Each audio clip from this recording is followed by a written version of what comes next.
This video is made possible by our generous supporters on Patreon. Check out patreon.com/NWR for all the details.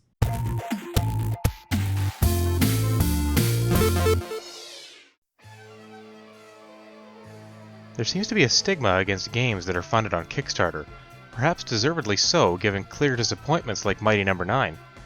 But there's something exciting about taking your passion and ideas directly to consumers, and Bloodstained Ritual of the Night, a prototypical Metroidvania, was one of the most recognizable and highly anticipated crowd-funded titles. I'm happy to report that it's definitely been worth the wait, even if the Switch version has its fair share of issues. The story of Bloodstained revolves around heroine Miriam, who is tasked with subduing her friend and peer, Gable. Both characters are shardbinders, which means they can absorb demonic crystals to gain special powers, but of course they face a hefty price.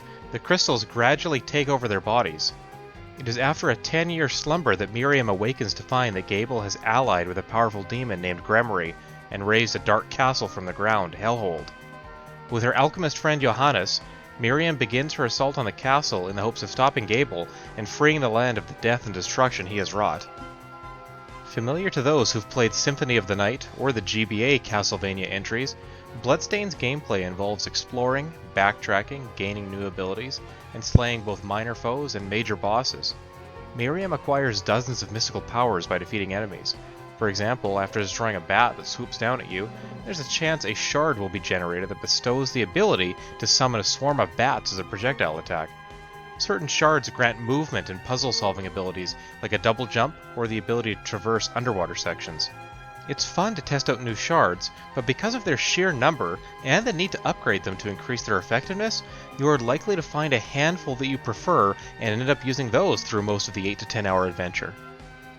In addition to her shardbinder abilities, Miriam can also equip different weapons, armor pieces, and accessories that boost her stats and resistances.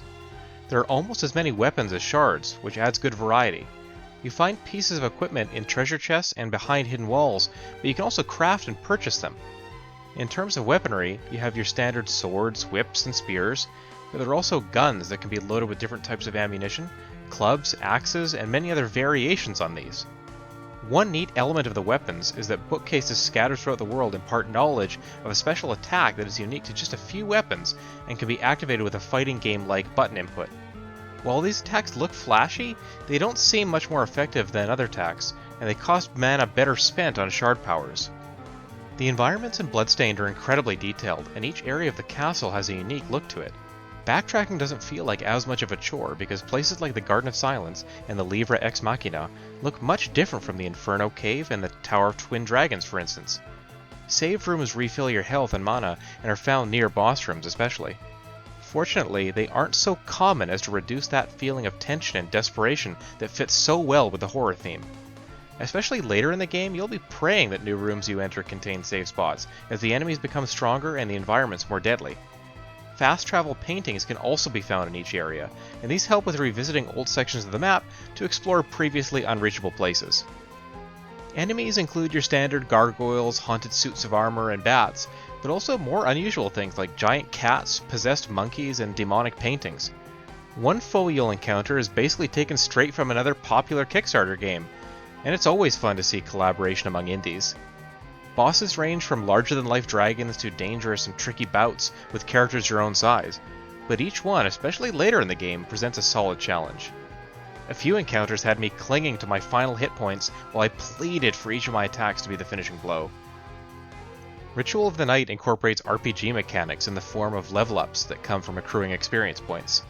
Unfortunately, gaining a level never seems to provide a noticeable bump in your stats, nor does it refill your health and mana. This means that the satisfaction of reaching a new level is somewhat muted. More pronounced improvements come from upgrading your equipment and shards rather than your character.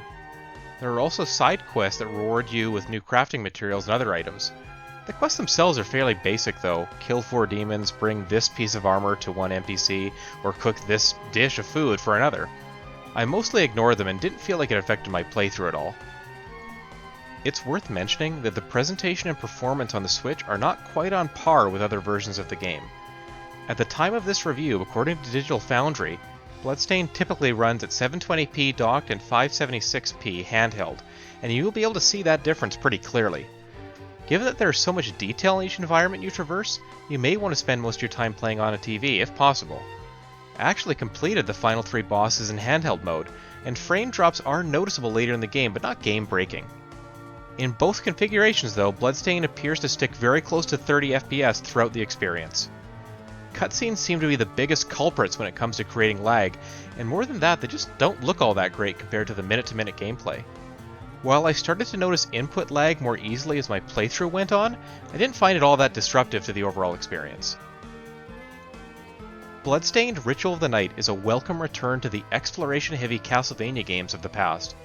Visually, the art style is likely to be off-putting for some, but the gameplay is fun and varied throughout, and finding hidden passages and treasures never gets old.